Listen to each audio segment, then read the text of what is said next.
Borderline personality disorder. Disorder one's personality. And what's this? This is all like fucked up in the background. Like my screen's not even. That's disheveled. I was not ready to hit record. Was not ready. All right, Mr. BPD here, looking like shit, feeling like shit. Hope everybody else out there is doing good.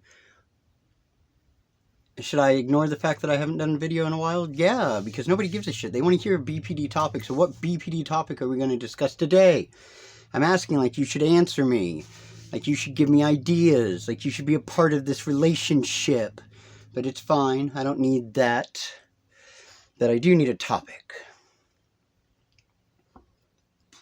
Motorboating accidents, maybe. You suck at this nowadays. You used to be good at making videos. What happened to you? That's what I want to do. I want to interview Mr. BPD. You know, it's like, Mr. BPD, what the hell happened to you? You're making good videos, and then all of a sudden you just kind of dipped out. There's been a lot of things going on in my life. Mainly the fact that I have to work a job. If people were to just give me money over on Patreon, or go sign up to be a patron on Patreon, same thing, I guess, then I wouldn't have to work a full-time job and I could commit my life to making videos for all of them. YouTuber tip 105972-17. Do not get stoned before you hit record. One way of looking at it is that I was a fool that couldn't accept reality, that just kept chasing. I don't know. There's like, I could take it as a negative, like, but what else would I have been doing all those years? Okay, so I wasted 25 years chasing after a chick. So what? Who else has had the dedication to do anything for 25 fucking years, whether you succeeded or failed? I failed. Okay, I failed. I'll admit that. After 25 years, I will give it up. I will admit, I guess we're done, finally. I call it really giving a shit. That's when you have BPD, that's what you do. You care to an extreme amount. 25 years I couldn't get over this chick and realize that she'd moved on, and that we were never getting back together. Hell, we never even talked. And it was so hard to get a hold of her. There's so many restraining orders and tunnels I had to crawl through. It was a pain in the ass, let me tell you. Only to show up and then doesn't want me there anyway. So, no, I didn't kill her. I just realized that a lot of people out there might think that I killed her. I did not. I swear on a stack of Bibles. In fact, I'm going to be very upset if she turns up dead within the next couple of weeks, because that's not going to look good for me. Because finally giving something up after it's been your life's everything forever, it's very difficult. It's very familiar. It's what I know. That's why I think I stuck with it as long as I did. I mean, I knew it kept me from having to. When you don't move on, you don't have to worry about moving on, if that makes any sense. I don't know where these ideas come from. I do not know how. I just magically come up with the best topics ever.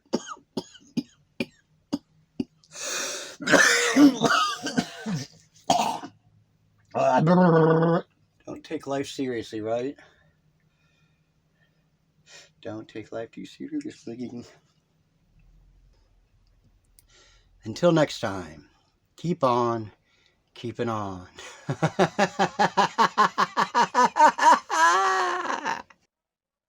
What?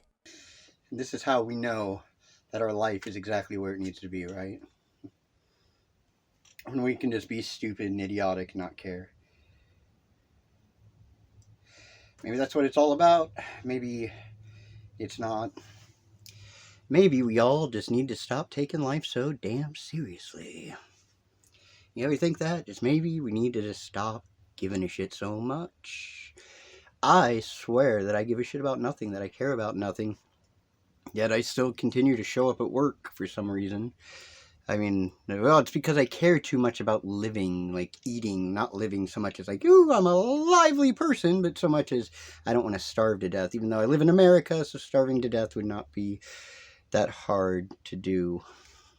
Like a wise man once said, America, home of the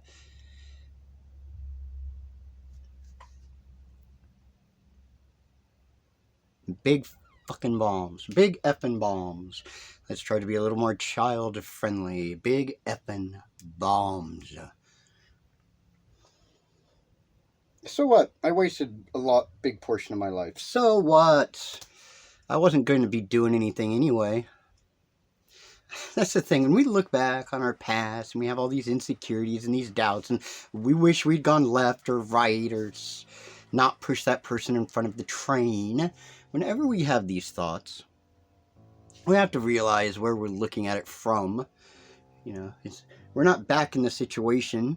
We don't even remember the situation the way the situation was.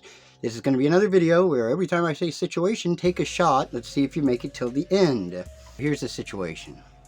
You're looking at the past through the eyes of you of now, thinking about the you of the future.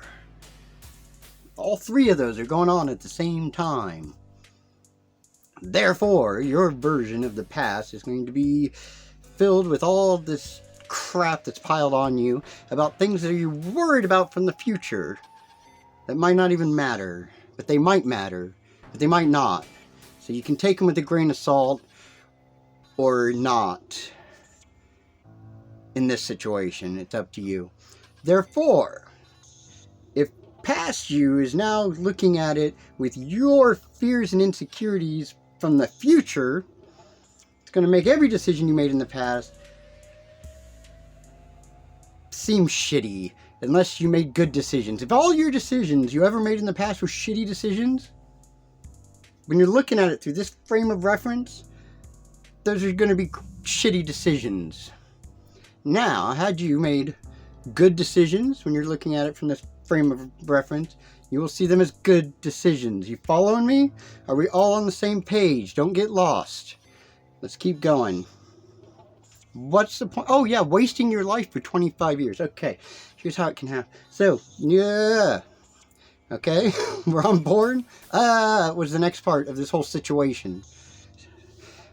I hope we saw some people out there.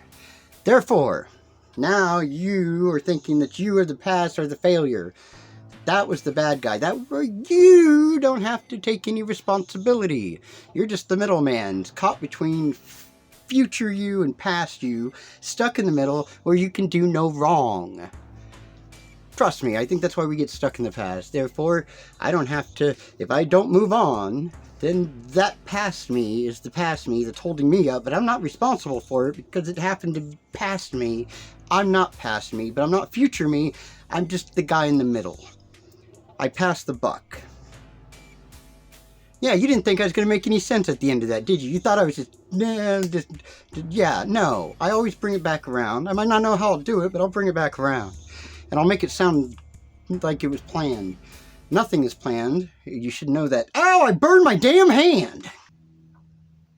It's easier to stay angry with your past self, with the mistakes that you've made. Therefore, you don't ever have to look at the mistakes you are making or own up to them. It's a comfortable spot, which I think most of us live in. Unfortunately, it does allow you to enjoy anything new. When you're stuck in the past, you can only experience things from the past. No new experiences will ever matter. Soon enough, you'll spiral into a pit of depression that doesn't seem like you can ever get out of. And then one day you may be right. Or not. I'm just saying that I'm not going to feel like a failure for wasting those years.